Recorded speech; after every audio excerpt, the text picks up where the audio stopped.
Well, I mean, Tom, you're right to sort of point out things also like the Coast Guard I mean, basically, the whole idea is sort of internal security against external forces.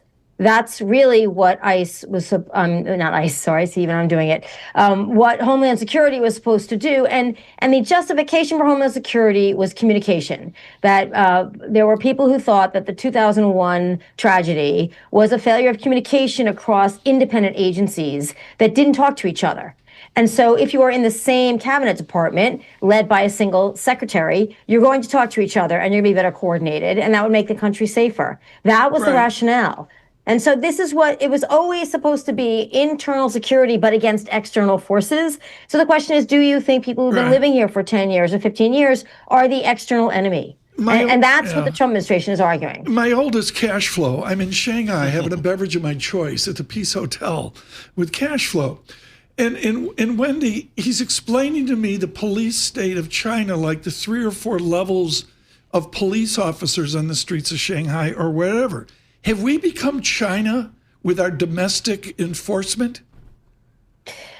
I don't think across the country we become China, but I think if you're living in cities where you used to walk down the street and there were police officers that you knew your local town or your local county, and maybe a statey, as we call them in Rhode Island, on the highway, you accepted that. That's part of what you expected. You don't expect masked people with, machine guns on the street that can stop you and ask you who you are. And I think that is what has really rattled the American voter, the independents, some Republicans in polling, and all Democrats thinking, I don't want to live in a country where this is possible. Certainly, the United States government has had surveillance powers over the last 20 years that are extraordinary. Ben Franklin would be absolutely appalled at the extent to which this government can survey any citizen for any reason.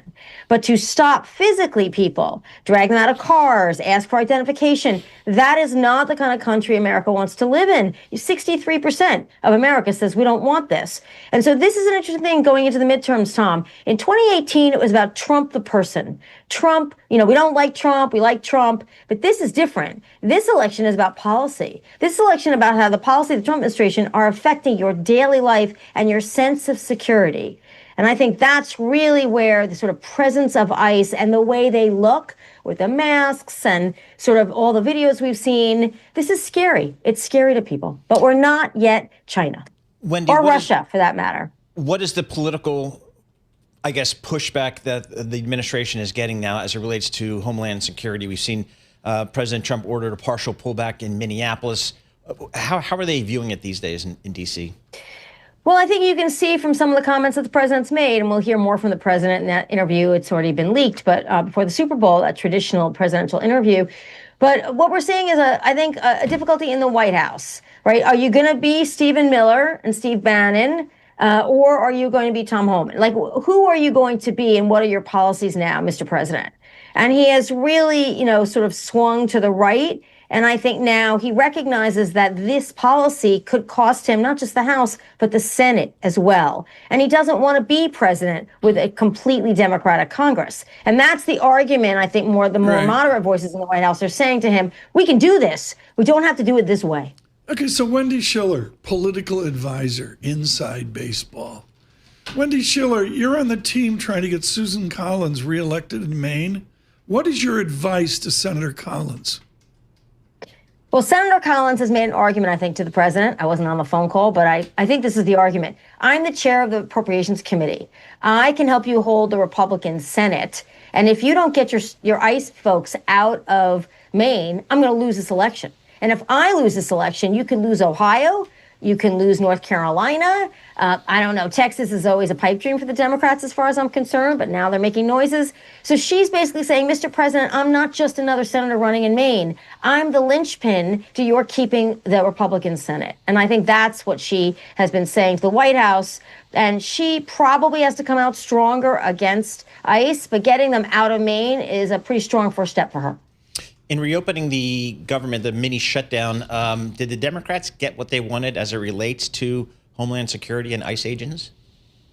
Paul, they didn't get what they wanted necessarily to sort of, now Kristi Noem says they'll wear body cameras, but the idea of sort of the warrants and stopping people, I think that's still pretty murky. And we still got people in detention centers, and they're planning to build another detention center, for example, in New Hampshire, and the governor didn't even know about it, the Republican governor in New Hampshire. So I think they still haven't decided, and that means the Democrats still have some fodder. But I tell you what, that they did get.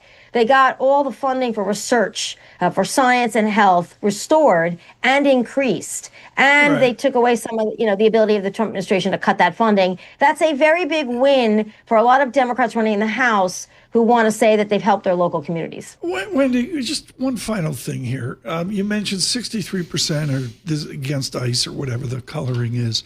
That, I believe, tells me that 30% plus of Americans are really, really happy with ICE in these communities. What is the president's relationship right now with traditional diehard law and order? I sound like Nixon.